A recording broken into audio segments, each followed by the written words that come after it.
કોંગ્રેસના નેતા જિગ્નેશ મેવાણી જે સતત ચર્ચામાં રહેતા હોય છે, અમરેલીનો કેસ કે જેમાં એક યુવકની હત્યા કરી દેવામાં આવી, એ કેસ બાદ એ કોંગ્રેસથી નારાજ દેખાયા।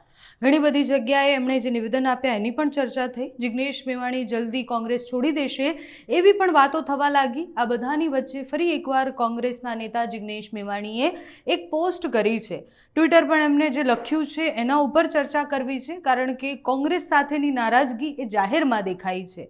કોંગ્રેસને સવાલ કરી રહ્યા છે કે તમે આવું કેમ કરી રહ્યા છો।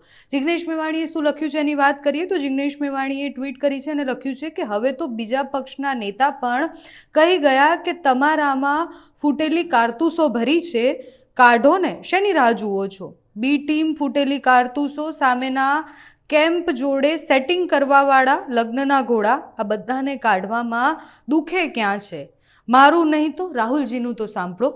એ જે ફૂટેલી કારતૂસની વાત કરી રહ્યા છે કે પછી એ લગ્નના અને રેસના ઘોડાની વાત કરી રહ્યા છે, તો થોડા સમય પહેલા રાહુલ ગાંધી જ્યારે ગુજરાતના પ્રવાસે હતા ત્યારે રાહુલ ગાંધીએ સ્પષ્ટ નેતાઓને એવું કહ્યું હતું કે આપણા નેતાઓ બે પ્રકારના છે, એક લગ્નના ઘોડા છે અને એક રેસના ઘોડા છે। આપણે ખોટી રીતના એમનો ઉપયોગ કરીએ છીએ, આપણે લગ્નના ઘોડાનો રેસના ઘોડા તરીકે ઉપયોગ કરીએ છીએ ને એના કારણે ગુજરાતમાં જીત આપણાથી ઘણી દૂર હોય છે। રાહુલ ગાંધીના એ નિવેદન પછી ભારતીય જનતા પાર્ટીએ પણ ઘણા બધા નિવેદનો એ વિષય પર આપ્યા અને હવે ફરી એકવાર જિગ્નેશ મેવાણીએ એવું નિવેદન આપ્યું છે કે આપણે રાહ શેની જોઈ રહ્યા છીએ।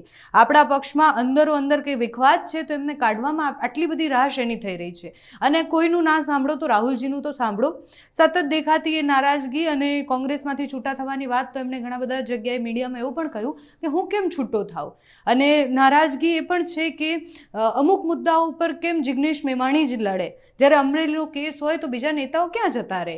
કોંગ્રેસના અનેક નેતાઓ છે જે પાયલ ગોટી કેસમાં ખૂબ આગળ પડતા હતા। પાયલ ગોટીનો કેસ જે હતો એમાં સતત એ લોકો વિરોધ પ્રદર્શન કરી રહ્યા હતા। એ અમરેલીના દરેક નેતા હતા જે અમરેલીમાં જ્યારે દલિત યુવાન સાથે જે થયું એના માટે એટલું નથી લડ્યા। એ લોકોને ઘણા બધા આગેવાનોએ ફોન કરી અને સવાલો પણ કર્યા અને છતાં કશું ન બદલાયું।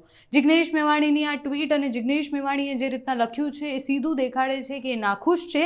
હવે એ નાખુશ છે તો આગળ જતા હાઈકમાન્ડ સાથે દિલ્હી ગયા હતા થોડા દિવસ પહેલા, એની એવી ખૂબ ચર્ચા થઈ હતી કે દિલ્હી ગયા છે એના પછી શું બદલાશે, કારણ કે દિલ્હી ગયા છે તો કયા કયા નેતાઓ એવા છે કે જેમની વાત કરવા માટે ગયા છે। જિગ્નેશ મેવાણી જેની સ્પષ્ટીકરણ આપશે ત્યારે વધારે ખબર પડશે। અત્યારે ટ્વીટ એ રાજનીતિના કેન્દ્રમાં છે, અત્યારે ટ્વીટના ઘણા બધા અલગ અલગ રીતના લેવામાં પણ આવી રહ્યું છે। જિગ્નેશ મેવાણી સાથે વાત કરવાનો પણ પ્રયત્ન કરીશું। તમારું આ વિષય પર શું માનવું છે। જિગ્નેશ મેવાણી જે સતત આ રીતના લડતા આવ્યા છે, કોંગ્રેસના અંદરની વાતો આપણને બધાને ખબર છે કે કઈ રીતના ત્યાં વિખવાદ થતો હોય છે, અંદર પગ ખેંચવાની વાત હોય છે, ધીરે ધીરે કોંગ્રેસ બદલાવાનો પ્રયત્ન પણ કરતી હોય ત્યારે જિગ્નેશ મેવાણીની આ ટ્વીટ છે એના ઉપર શું માનવું છે અમને કમેન્ટ્સમાં જણાવજો। અત્યારે આ વિડીયોમાં બસ આટલું જ।